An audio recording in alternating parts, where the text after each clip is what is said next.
यो साइडको खोला नालाहरू त कति छन् यहाँ एउटा पारी कति छन् यति माथिबाट यति राम्रो झर्ना यति चिसो पानी झरेको छ छुँदा पनि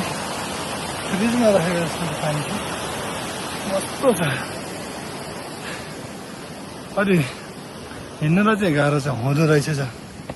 किनभने उकालो छ नि त यहाँ अलि माथि आएर अनि यो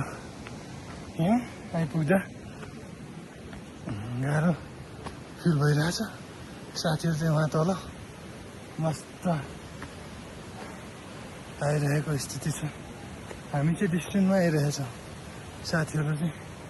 बिस्तारै आउनु भएको छ म चाहिँ यहाँ अलि अगाडि यो टाइपको भिडियो बनाउँदै होइन अनि मुख पनि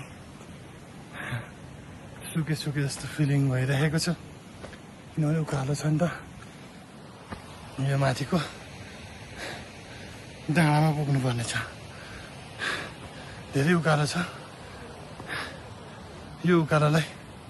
पार गरेपछि पनि हामी बुकीपाटनको लागि चाहिँ त्यहाँ पुगेर अलि मुनि जानु पर्दो रहेछ हामी हिजो गुल्मीदेखि हिँडेर ढोरपाटन तल देखिएको छ ढोरपाटनमा आएर बास बस्यो अनि यहाँ आज बिहान 6 बजी हिँडेको भर्खर यहाँ 10 बजिसक्यो 10 बजी यहाँ आइपुगेको छ अझै आधी छ भन्नुहुन्छ सायदै यहाँ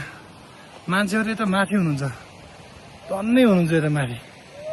माथि देख्नु भएको छ मान्छे चाहिँ रास्तै हैछ होइन यो पर्यटन क्षेत्र बुकीपाटन क्षेत्र चाहिँ एकदमै घुम्ने लायक क्षेत्र रहेछ त्यो भएको कारणले गर्दा तपाईँहरू पनि घुम्न आउनु होला हामी त आइयो दुःख पनि पाइयो बाटो अलिकन असहज छ अलि यहाँ ढोरपाटन आइपुग्दा अलि असहज छ त्यो भएको कारणले गर्दा बुझेर मात्र आउनु होला बर्खायामको बेला छ बुझेर आउनु होला मान्छेहरू माथि पुगिसकेका छन्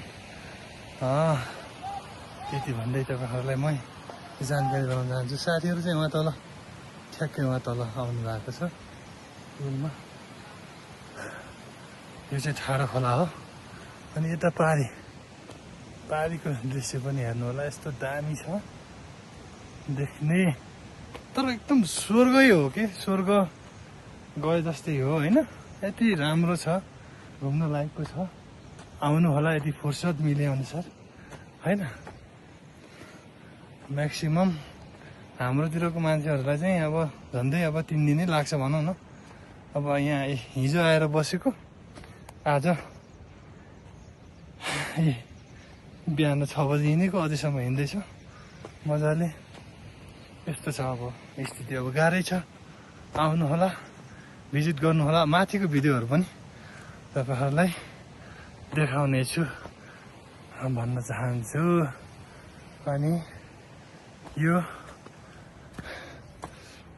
बाटो चाहिँ एकदम ठाडै हो कि मस्त ल खत्रै धन्यवाद छ ल